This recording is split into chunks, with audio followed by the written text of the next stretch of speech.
Kaixo, aurkezpen honen bidez gradu ondoko amaierako lana azalduko dizuet. Euskara eta literatura ikasgaian bada eki materialak badu unitate bat narraziogintza lantzen duna DBH irun, gezurrak idazteko artea du izena unitateak. Nere asmoa da ipuin batzuk irakurri eta lantziakin narraziogintza lantzeko unitate hori osatzia.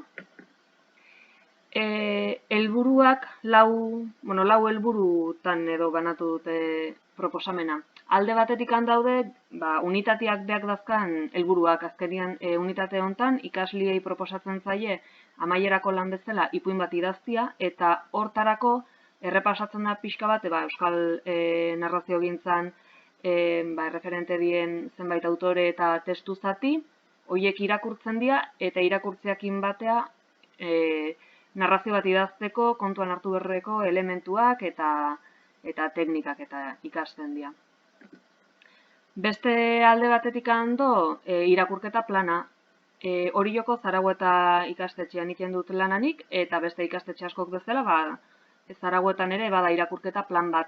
Plan horren helburu nagusienak dira ikasgai guztitan lantzia irakurketa, hizkuntzen arloan bereziki irakurtzaletasuna bultzatzia, eta helburu horiek lortzea aldea, Euskara eta literatura ikasgaian DBH irun 4 ordu ematen dira klase, baino 4 ordu horietako bat suposatzen da edo eskain dedikatzen zaio irakurketari. Beste alde batetik buruan eduki dut bueltaka baita ere, Idurre Alonsok eman zigun klase hartan, eta bere tesia irakurtzen haitu ginenean eta holako kezka bat azaltzen zuen, azken batean askotan errepikatzen delako, klasian lantzen dugula alde batetik euskal literaturan historia, eta gero beste alde batetik ebaluazioan zehar ikaslei irakurtzeko ematen zaie, bestelako novela bat, baino pixkat bide horiek historia ezagutzea eta irakurketa, literatura irakurtzea, bakoitza bere bidetik edo juten da. Orduan, nire proposamena bada, bi bide horiek elkartzia eta irakurketa bea izatea literaturan historia ikasteko aitzaki bat edo beste bide bat gehiago behintzat. Eta bukatzeko, ipuinei pixka batasun bat emate aldea edo ari batekin lotze aldea, aukeratu dut maitasunan inguruan, maitasuna gaitzat duten ipuinak, azken batean, aprobetxatuz baitare ikuspegi feminista batetikan aztertzeko gaia, eta, azkenin DBH iruko neska mutilantzako ustute gertuko gaia dela maitasunana, maitasuna romantikoa, eta pixkat horrei buelta batzuk ematen laguntzeko. Testuak aukeratzeko irizpideen artean, lau eukitut. Nagusiki izan da, unitate didaktikoan bertan agertzia, liburuak proposatzen ditun autore eta testu zati horien artean eotianik lantzeko ipuinak. Beste alde batetik esaten nahi nazten bezala, ipuinak izatea, ze unitatean bertan denak ez dira ipuinak narrazioak dira, novelak, eta baita tarteka ipuinak ere, baina nik irakurketarako osoik irakurri alizateko eta klasean bertan landu alizateko, ikusten nun beharrezkoa ipuinak izatea, luzeragatik. Emakumezkoenak izatea ere nahi nun, emakumezkoen ikuspegiak agertzeko, eta pixka ikusarazteko emakume idazliak ere, eta esan bezala gaia maitasuna izatea aukeratu dut, denei lantzeko ipuin guztiei lotura bat emate aldea. Hauek dira, unitatean zehar lantzen dien autoriak eta bakoitzan testuak. Horiz markatu dut, emakumezko ipuingileak. Bada beste emakumen batre, azpimarratu ez dutena, baina kasu hortan ez du ipuinik orduan. Hoxe ikusten zuten bezala, hauek dira, testu liburuan agertzen dien emakume ipuingileak. Hauen artean, aukeraketa bat indut, batzuk aukeratu, bestatzuk baztertu. Bizenta Mogel adibidez baztertu indut, urruti xamar gelditzen zaigulako, 19. mendekoa, eta Eta Arantxa Urreta Bizkaia eta Laura Amintegin ipuinak ere ez zizkit iruditu ikasleentzako hain erakargarriak edo egokiak izan daitezkeen iklasian lantzeko eta hortaz, Miren Agurmeabe, Karmele Jaio eta Eider Rodriguez gelditu zaizkit, bino egia esan Miren Agurmeabetaz enaz konturatu despistia izan da, ipuinak aukeratzen naituna zen garaian, enaz konturatu bazula ipuin liburu bat ere, eta orduan, Karmele Jaio eta Eider Rodriguez aukeratu dut hoiek, eta bi bakarrik gelditzen zizkinez, beste junaz edo burura etorri zaizkit, kanonian dazkagun beste idazle klasikogo batzuk, eta Joseba Sarrenendia eta Bernardo Atxagan ipuin bana aukeratzean, erabaki dut azkenean baitare, eta laukote hau gelditu zait. Ikusten zuten bezala, emakumea izatian irizpidea gris gelditu zaiten. Ipuin hauek aukeratu dut idazle bakoitzan kasuan. Sarrenendian Sombreiru baten historioa, narrazioak ipuin liburuan agertzen dena, Bernardo Atxagana ipuin bat 5 minutuan izkiriatzeko, Eider Rodriguezena Sofako amodioak eta Karmele Jaion txupabeltza. Kalkulatu dut nola sartu, zenbat denbora eskaini lanketa hauei. Oain arte unitate hau landu izan dutenean, ez dut olako proposamenik edo lanketaikin izan. Orduan, pixkat ariketa batzuk kendutxut, lanketa hauei denbora eman ahal izateko.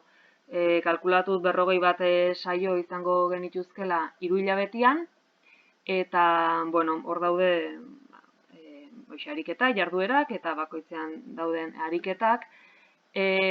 Kalkulatu dutena da, ipuin bakoitzantzako 2 saio hartzia.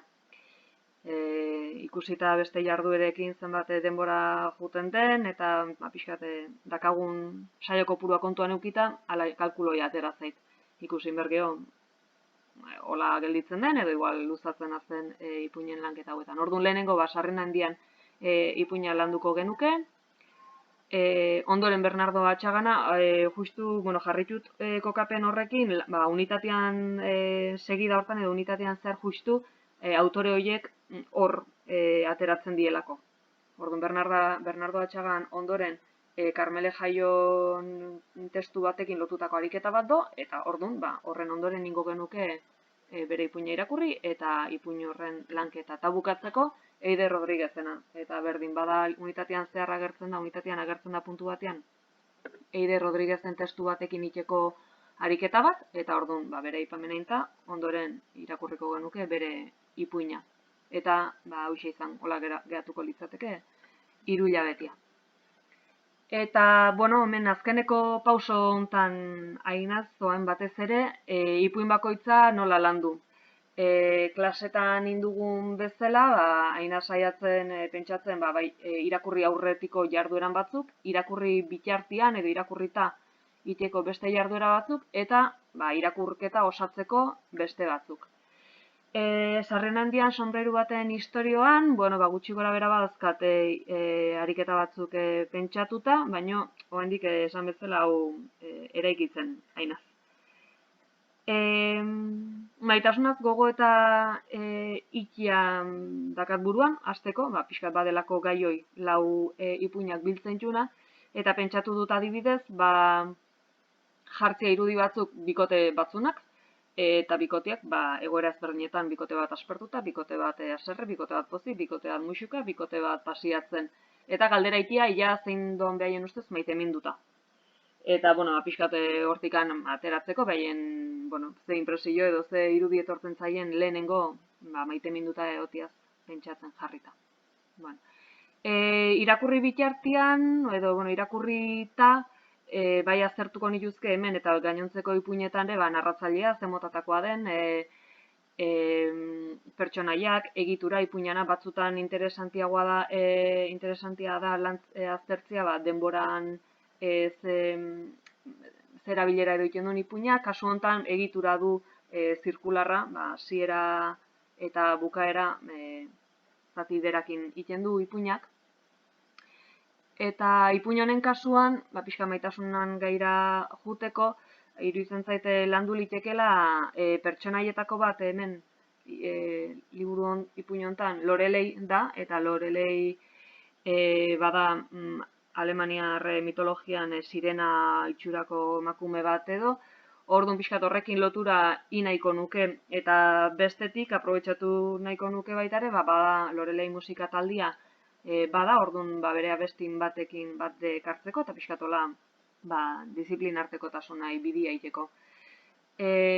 Irakurketa osatzeko ariketa bezala buruan dakat, ipuinean zer momentu batean, idazle bat da protagonista, ez dut esan, eta idazle horrek momentu batean, Paralipomena izeneko karpeta batean idazten du testu zatitxo bat, eta aprobetxatuko nuke igual, Schopenhauerren Parergata Paralipomena obraik referentzia inta, maitasunan inguruko hausnarketa zatin batzuk idazteko, pixkat, lehenengo ipuinan lanketa idea batzuk hauek dira behintzat. Bernardo Atxagan ipuin bat 5 minutuan izkiriatzeko ipuinan lanketarako beste ideia hauek dazkat. Aztertu narratzailea, plano narratiboak, bi ipuin edo bi historio batzen dielako azkenean ipuin hontan. Eta historio horietako batek kontatzen duen maitasun historioa da, nahiko, Romeo eta Julietan itxurakoa edo sakrifizio bat dolako, bikote batek bestian gatik iten duna, eta orduan pixkat horrekin konparatzeko ariketan bat nahiko nuke, eta beste ideia bada, beste aukera bat da baita ere, lanketa ondoren, ipuin bat idaztia, historio txomotx bat idaztia ikasliek, ipuinak beak proposatzen duen teknika erabiliz. Karmele Jaion txupa beltzarako, berdin narratzailea aztertu, pertsonaiak aztertu, pixkate hor musikak presentzia handia du ipuin hontan, behin baino gehiotan aterat referentzia egiten dira, bai protagonista eta baita beste pertsonaian aldetik. Orduan, hoxe behar landu nahiko nuke, eta bukarako ez dakit argi baino, pentsatut igual indaitekela maitasuna gaitzat duen ikaslei gustatzen zaien abesti bat hartu, eta abesti horren letra aztertu, ze maitasun eredu azaltzen duen edo agertzen duen aztertzeko. Eta bukatzeko Ide Rodriguezen Sofako amodioak ipuinean, hemen idea gutxi xio dazkat oraindik, eta ipuin hontan interesgarria da denboran azterketa egitea, atzea aurrerako saltuakin kontatzen dulako istorioa.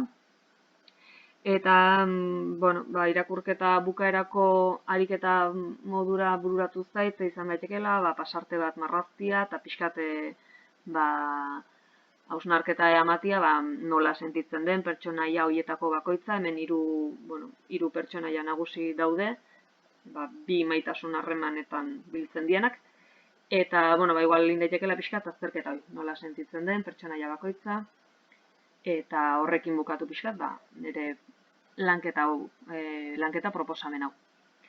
Ikusten zuten bezala, ipuinan lanketarako ideak biltzen edo pentsatzen nahi naz, hortaz bururatzen zaizuen edozein proposamen, ongi etorria izango da, eta bestela ere gomendilon bat eta aholkun bat baldin bazute oso gustura entzungo dut.